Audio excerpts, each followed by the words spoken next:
2 రోజులుగా మా మీద జరుగుతున్న దాడి గురించి ఇవాళ మేము మాట్లాడాలని నిర్ణయించుకుని మాట్లాడుతున్నామండి.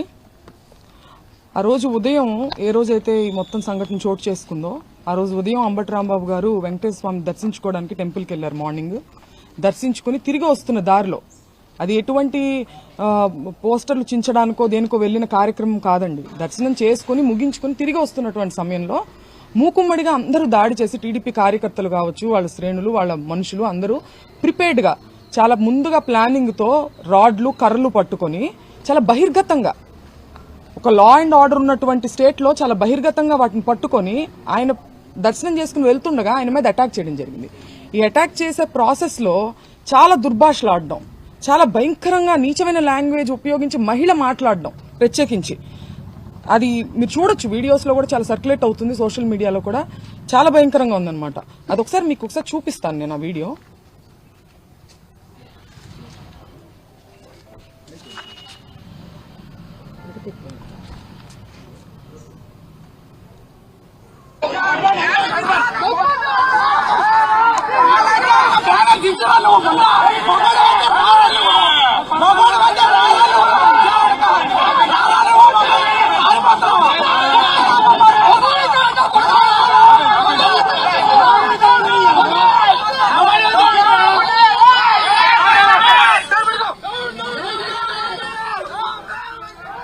ఈవిడ ఒక మహిళ, ఆవిడ ఉపయోగించిన లాంగ్వేజ్ మీరు చూశారు.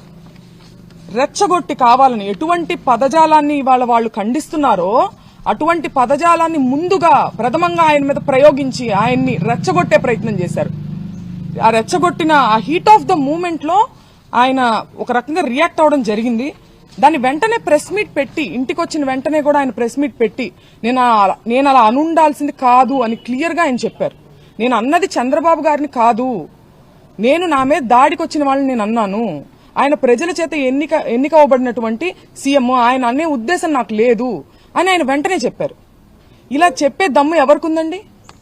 ఇంతకు ముందు చంద్రబాబు నాయుడు గారు, నేను రాజకీయాలు మాట్లాడాలని కాదు, నేను ప్రత్యక్ష రాజకీయాల్లో లేను, ఈ సందర్భంలో అది ప్రస్తావించాల్సిన అవసరం ఉంది, దానికి ఒక ప్రాముఖ్యత ఉంది. చంద్రబాబు గారు ఒక పబ్లిక్ మీటింగ్ లో మాట్లాడుతూ జగన్ గారిని ఉద్దేశించి ఆయన ఒక మాట అనడం జరిగింది, నీ పుట్టుకే తప్పుడు పుట్టుక అని.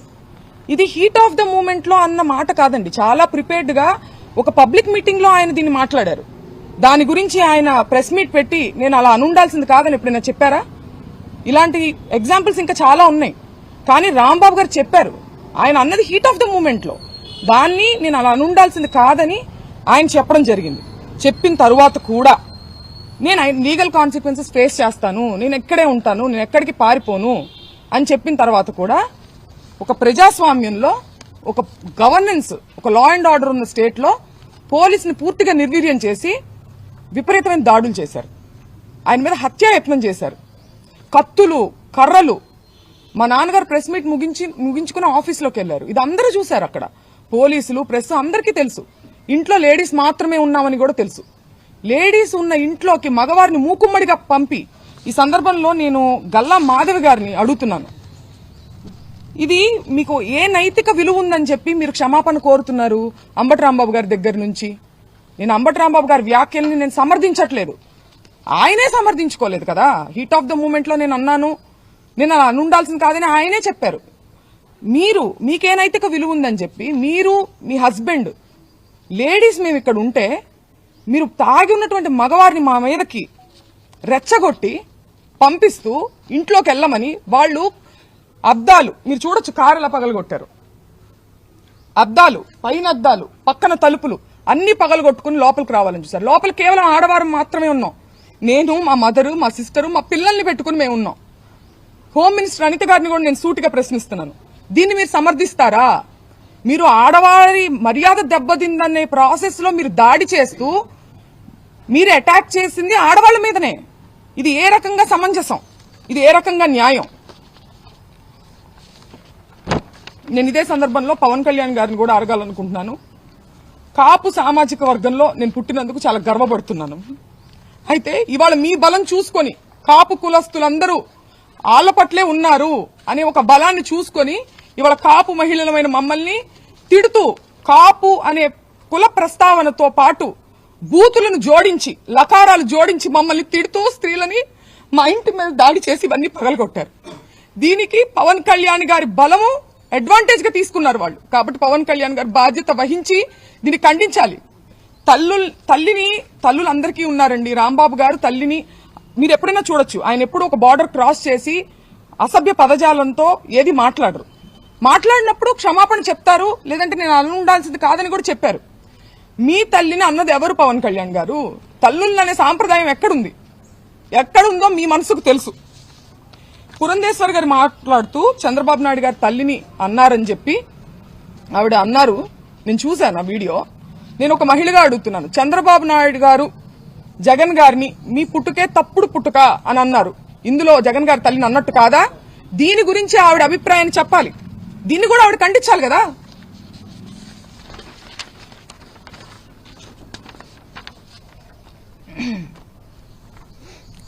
ఒక్కటే చెప్పదలుచుకున్నానండి, మేము వైసీపీ పార్టీ అని చెప్పి ముద్రేసి ఇవాళ పార్టీ అధికారంలో లేదని చెప్పి మేము బలహీనులం అని చెప్పి మా మీద అటాక్ చేస్తూ ఇవన్నీ చేస్తున్నారు. కానీ మీరందరూ గుర్తుపెట్టుకోవాల్సింది ఒకటి ఉంది. అన్నిటికీ మించి ఇది తిరుపతి లడ్డు విషయం దగ్గర మొదలైంది. మేము అన్నిటికీ మించి మా నాన్నగారు దేవుడి పార్టీ నిజాన్ని మాట్లాడారు. దాన్ని డైవర్ట్ చేసేదానికి ఆయన క్షమాపణ చెప్పినప్పటికీ కూడా ఇటువంటి దాడులు చేసి భయపెట్టి ఆయన దేనికి భయపడరు కాబట్టి ఇంట్లో స్త్రీల మీదకి వెళ్తే ఆయన భయపడతారనే ఒక చీప్ టాక్టిక్ ని ప్రదర్శించి ఇవాళ మా ఇంటి మీదకి వచ్చారు.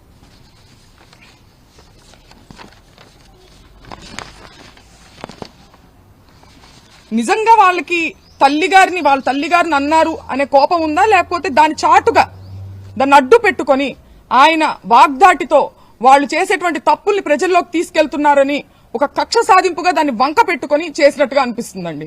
ఎందుకంటే లీగల్ కాన్సిక్వెన్సెస్ ఉంటాయి అంటే నేను ఫేస్ చేయడానికి రెడీగానే ఉన్నారని ఆయన అంటున్నారు. అయినా కానీ 8 గంటల పాటు అండి పోలీస్ బెటాలియన్ ఎంత దూరంలో ఉందని నేను ప్రశ్నిస్తున్నా. చంద్రబాబు నాయుడు గారి గృహం ఎంత దూరంలో ఉంది? 8 గంటల పాటు గ్యాపులుగా తాగి వచ్చి ఒక మహిళ అరుణైనా ఆవిడ పేరు గల్లా మాధవి వీడియో ఇవ్వండి ఒకసారి.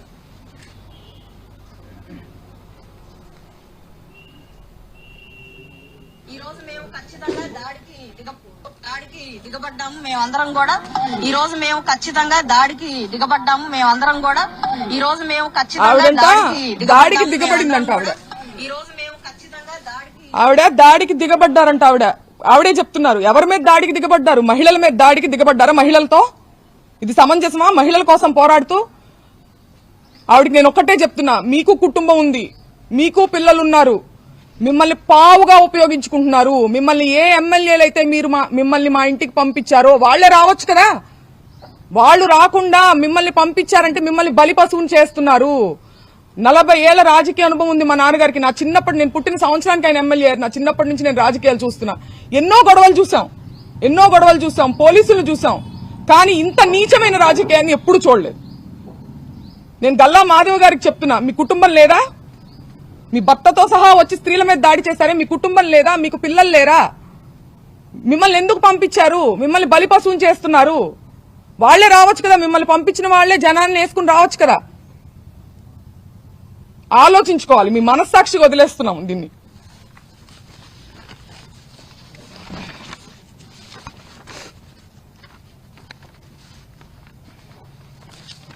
పీకే గారు, పవన్ కళ్యాణ్ గారు చాలా సందర్భాల్లో మహిళల సేఫ్టీ గురించి మాట్లాడడం జరిగింది. మహిళల యొక్క అభివృద్ధి గురించి, సేఫ్టీ గురించి ఆయన మాట్లాడారు. ఇది ఏం సేఫ్టీ అని నేను అడుగుతున్నా ఇవాళ ఆయన. మీ బలం చూసుకుని కాదా, మన వేలితోనే మన పొడిచే ప్రయత్నం కాదా ఇది? ఒక సెక్టార్ ఆఫ్ మీ కాపులందరూ మీ వైపు ఉన్నారని చెప్పి వాళ్ళకి నచ్చని వాళ్ళని కాపు కులం స్టాంపు వేసి దాడి చేసి మూకుమ్మడిగా. ఇది ఆలోచించుకోవాలి పవన్ కళ్యాణ్ గారు.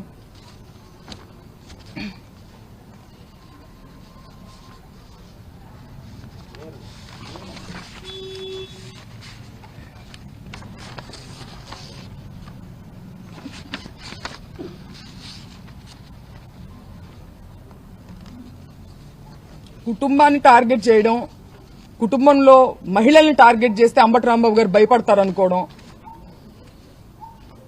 ఆయన దేనికి భయపడట్లేదు, నేను అరెస్టుకు భయపడను, నేను రెడ్ బుక్కు భయపడను అని ఎందుకన్నారు? ఆ నిజాయితీ ఆయన దగ్గర ఉంది కాబట్టి, ఆయన కరెక్ట్ గా ఉన్నారు అనే నిజాయితీ, ఒక మోరల్ స్ట్రెంగ్త్ ఆయనకు ఉంది కాబట్టి ఆయన కాన్ఫిడెన్స్ చూపించారు. అంతేగాని ఈ రకంగా ఆయన మహిళల మీదకి వస్తే అయితే మేము మహిళల మీద దాడి చేస్తాం, మీ ఇంట్లో మహిళల మీద, అప్పుడు కూడా నువ్వు భయపడవా అని అనడం ఇది రౌడీజం అవుతుందా, రాజకీయం అవుతుందా? స్టేట్ లో లా అండ్ ఆర్డర్ ఉన్నట్ట అల్లరి మూకల్ని ఎంకరేజ్ చేసి పోలీస్ వ్యవస్థను పూర్తిగా నిర్వీర్యం చేసి దగ్గరుండి వాళ్ళని ఎంకరేజ్ చేస్తూ స్త్రీల మీదకి ఉసిగొల్పుతూ బయట ఉండి ఒక మహిళా ఆధ్వర్యంలో ఒక మహిళా హోమ్ మినిస్టర్ ఉన్నటువంటి స్టేట్ లో ఇది జరుగుతుంది.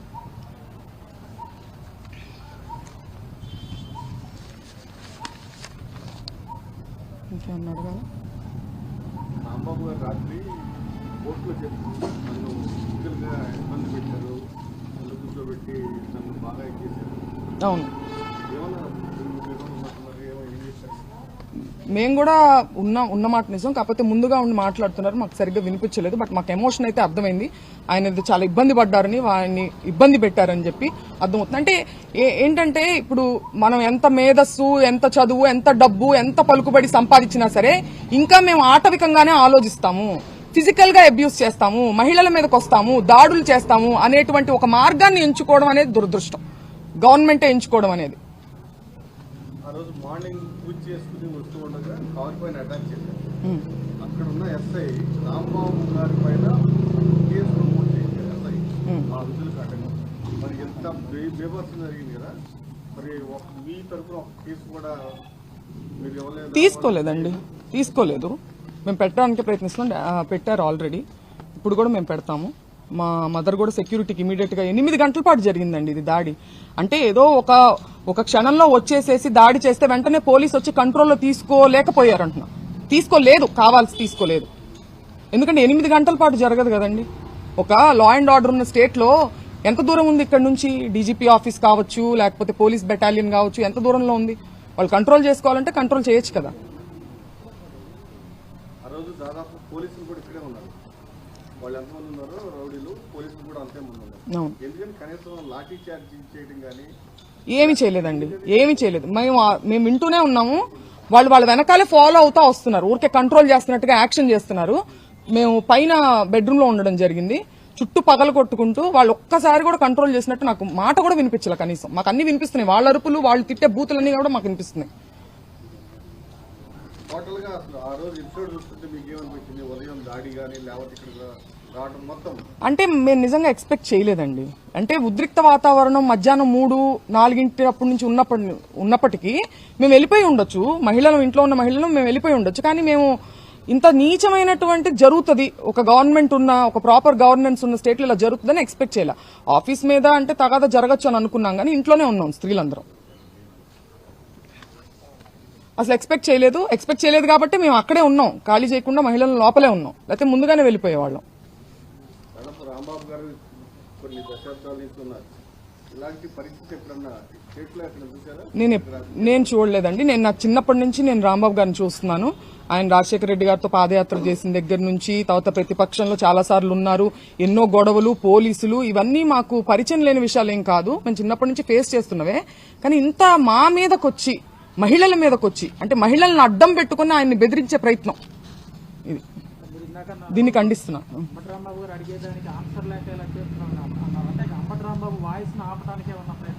ఖచ్చితంగా అదే కదండి. అంబటి రాంబాబు గారు ఎక్కడా దొరకట్లేదు. ముందుగానే ఇప్పుడు దొరికింటే ఎప్పుడో ఆయన ఇబ్బంది పెట్టేవాళ్ళు, ఎక్కడా దొరకట్లేదు. పైగా నన్ను అరెస్ట్ చేయండి అనే ఒక కాన్ఫిడెన్స్ ని ప్రదర్శిస్తున్నారు. అరెస్ట్ చేయండి అనే కాన్ఫిడెన్స్ ఎక్కడి నుంచి వస్తుందండి? మనం ఏం తప్పు చేయలేదన్నప్పుడే కదా అంత కాన్ఫిడెంట్ గా ఉంటాం. అది ఇప్పుడు ఏంటంటే ఆయన, నేను అలా ఉండాల్సింది కాదని చెప్పినప్పటికీ ఇంతకు మించి ఆయన ఎక్కడా పట్టుకోలేము. దీన్ని పట్టుకొని మనం అడ్వాంటేజ్ తీసుకొని మనం కక్ష సాధింపు చేయాలి. తల్లిగారిని అన్నారనే బాధ ఉన్నవాళ్ళు, వాళ్ళ పార్టీలో ఉన్న వాళ్ళు కూడా అలాంటి బూతులు తిట్టకూడదు కదా వేరే పార్టీ వాళ్ళని. సో అదేంటంటే అది ఒక సాకుగా ఉపయోగించుకుంటున్నారు వాళ్ళు, అంతే. రాంబాబు గారు అనలేదు, క్లియర్ గా అనలేదని ఆయనే చెప్తున్నారు. నేను చంద్రబాబు గారిని అనలేదు, నేను నా మీదకి దాడికి వచ్చిన వాళ్ళని అన్నాను. ఆవిడ ఎలా మాట్లాడుతున్నారో మీరు అందరూ చూస్తున్నారు. ఆ మహిళ గతంలో కూడా నాన్నగారు ఇలాంటి కేసులు కట్టిన టైంలో కూడా ఎస్పీ కార్యాలయం ముందు నిరసన దీక్ష చేపట్టారు, రికార్డులు పట్టుకున్నారు న్యాయం కోసం. సేమ్ అదేవిధంగా మీరు కూడా తిరిగి మరలా డీజీపీ ఆఫీస్కి వెళ్తారా? మేము ఒక వ్యవస్థ ఉందండి, ఆ వ్యవస్థ మీద నమ్మకం పోయే పని వాళ్ళు జరిగింది. బట్ స్టిల్ మేమేం చేయాలో అది చేస్తాం. ఏంటి ఒక లా అండ్ ఆర్డర్, ఒక గవర్నమెంట్స్ ఉన్నప్పుడు యాజ్ పర్ ద కాన్స్టిట్యూషన్ మేము ఏం చేయగలమో మేము చేస్తాం. కేంద్ర మంత్రి అంబటి రాంబాబు సినిమా చూపిస్తాము అంటే ఎట్లా చూస్తారు? చాలా ఘోరం అండి. I'm a doctor to, I respect him as a doctor.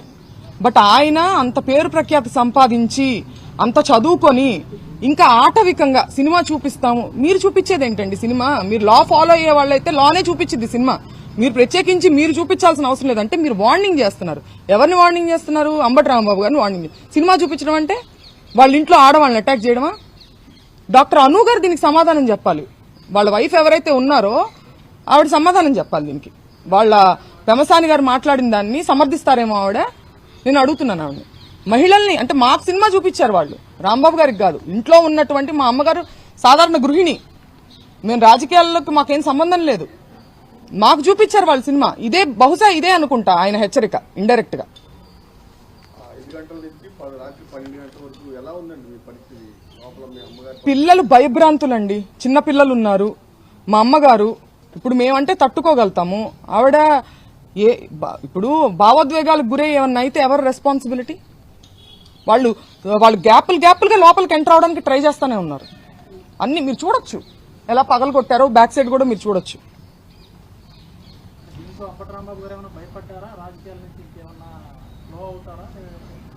Rambabu గారు, అంబటి రాంబాబు గారు నిజానికి భయపడతారు, బెదిరింపులకు కాదు, ఇలాంటి చీప్ టాక్టిక్స్ కి కాదు.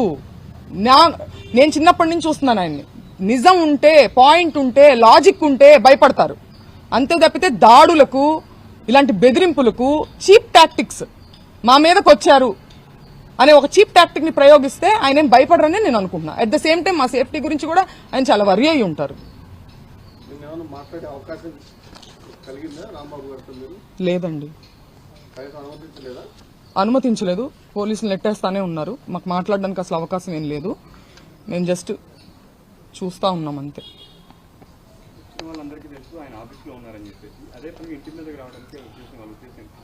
ఆవిడ డైరెక్షన్, గల్లా మాధవి గారి డైరెక్షన్. ఆవిడ వచ్చి హస్బెండ్ తో వచ్చి ఆవిడ ఇలా చెయ్యెత్తితే వాళ్ళు ఆపేస్తున్నారు, చేయించితే వాళ్ళు రెచ్చిపోతున్నారు. అక్కడ ఉన్న మగవారందరూ అరుస్తున్నారు, వైసీపీ కార్యకర్తలు. ఇంట్లో లేడీస్ ఉన్నారండి, వెళ్ళొద్దండి అని మీరు వీడియో క్లిప్పింగ్స్ లో చూడొచ్చు. అయినా కూడా ఆవిడ తాగిన వాళ్ళని, బూతులు తిడుతున్న వాళ్ళని ఆవిడ పంపించారు లోపలికి. వాళ్ళు తెలుసు, క్లియర్ గా అక్కడే ఉన్నారు కదా. పోలీస్ అంతా ప్రొటెక్షన్ అక్కడే ఉన్నారు, ప్రెస్ అక్కడే ఉంది, కార్యకర్తలు అక్కడే ఉన్నారు.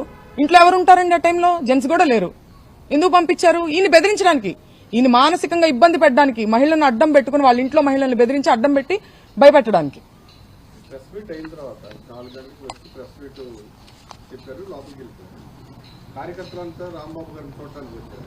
కార్యకర్తలందరినీ పోలీసులు పంపించేసిన తర్వాత వాళ్ళు వచ్చారు. ఎలా చూస్తారు?